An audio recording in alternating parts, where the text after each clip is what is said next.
Welcome to Dark Knight Films Reviews and another Hammer Productions night.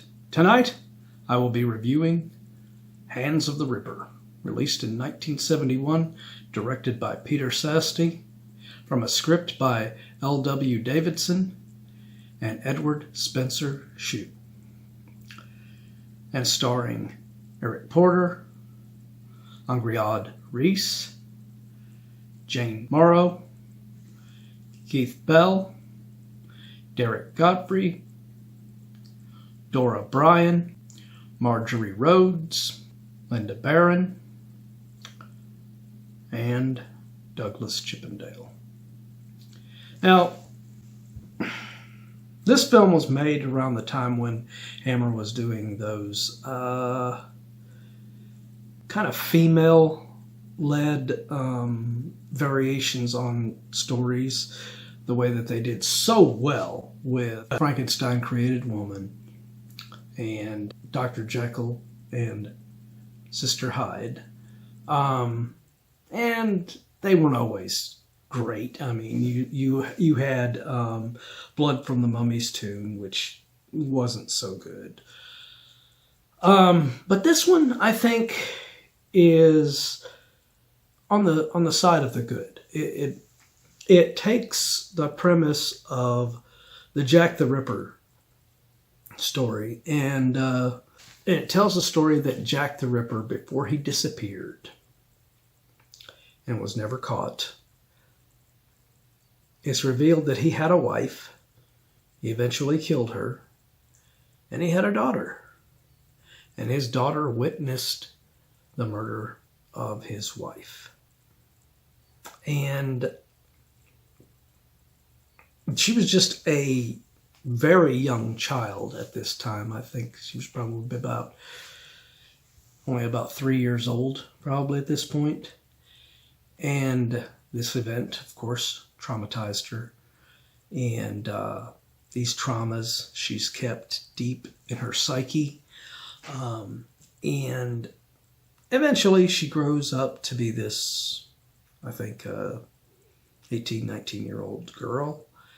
And this doctor, played by Eric Porter, Dr. John Pritchard, finds her. He attempts to help her through her issues.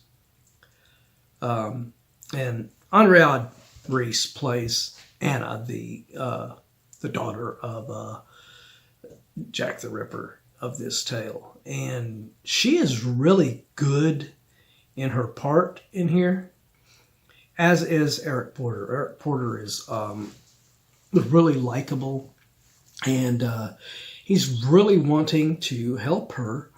But I think the way that he is written, it makes him look bad in the process.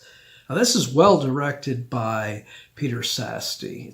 There's nothing wrong with the direction, but I think some of the writing in this lets Eric Porter's character of Dr. Pritchard down, because he realizes fairly soon in this film that something is off about Anna, and she may be a killer. And he even voices his suspicions to Derek Godfrey's character of Mr. Dicehart. Now, Mr. Dicehart is not a very good guy. He's not a very good guy. He's very manipulative and a very dirty character. But he tells him about this. He even tells him that, I think you should go to the police. I think you should tell them about this girl and stuff like this. And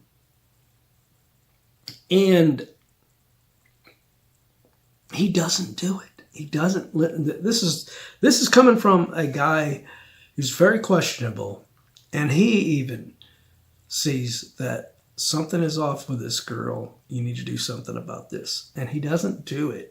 Now, the way that she ends up killing people in this. It's not like that she is just crazy. There is a certain event that will trigger her. But the trigger is very unique, because anytime she sees a pendant similar to that sparkles and shines, she'll go into this trance-like state. And if that person kisses her, she will kill them. Now, this premise of this trigger, it does become a little bit questionable as the film goes on, because, I mean, there's only so many times you could... Now, I could have saw that when she saw the pendant and it sparkles, it puts her in a trance and she immediately becomes, possessed by Jack the Ripper and kills someone. Fine. But they got that element where she gets a kiss. And that is the issue here with some of these kills. Because, and like I said, I mean, Eric Porter, as his character, he could have easily stopped her bloodshed. But he is determined to save her.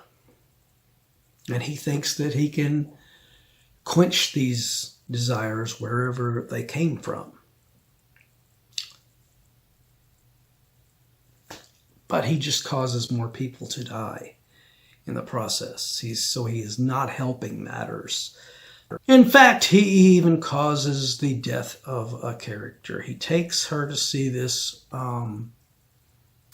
psychiatrist expert or something, and this girl just happens to be wearing a pendant that shines, and then she kisses her, and of course she kills her right there in front of Dr. Pritchard.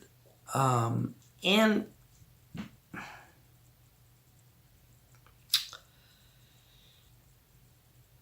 I think they should have just left it the sparkle from the any kind of a pendant and everything.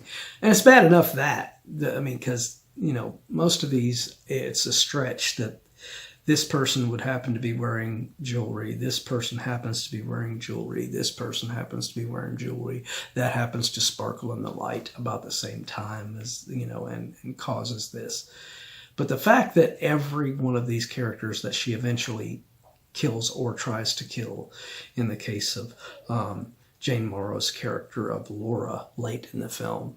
Now, this is the only one that Dr. Pritchard ends up saving by the end of the film, and she's a blind woman. Jane Morrow's playing a blind woman named Laura. And I really liked her character. She did a really good job playing her throughout the film, and she was really friendly to Anna. So it's really makes you feel for Laura when Anna tries to kill her by the end of the film. But yeah, I think the trigger part of this is it wasn't as well thought out and well done in this. But the acting in it, direction is excellent. I mean, Peter Sasdy makes the area around the locations and stuff. It really looks like that time period in London with Jack the Ripper around. Even though this is set like a good maybe 15 years after Jack the Ripper had just disappeared and everything. So, it's one of the better of the female films, like I said, and it's got a pretty good idea of a story. I think it just needed to be refined, and I think the trigger phase for Anna should have been better realized as far as the story. But otherwise, this is one of the best Hammer films that other than the main, big stories. And this one is a horror film. So, but I am going to give Hands of the Ripper from 1971. I am going to give this film a 8.3 out of 10. I think if they had had a better trigger phase for her to be able to go into, I like the idea of the sparkling thing, putting her in a trance and making her want to kill, but leave out the kissing part of it, because it just makes it weird that these women that she saw the pendant on just happened to end up kissing her on the cheek or kissing her on the lips or whatever. And it's just like, why? Why would they do that? I mean, it doesn't make sense. So, but have you seen Hands of the Ripper? If you have, do you agree with my review? Do you disagree? Let me know in those comments down below. And if you enjoyed this video, do not forget to like, share, and subscribe. And don't forget to click that bell icon so you can be notified about future videos just like this one. And while you're by the subscribe button, click that join button and become a Dark Knight fan. Well, that's it for another Hammer Productions night. If you missed last week's Hammer Productions night, check out the link up here to get caught up on that one. Or if you missed any of the other Hammer Productions night, be sure and check out the playlist right here to get caught up on any of them that you have missed.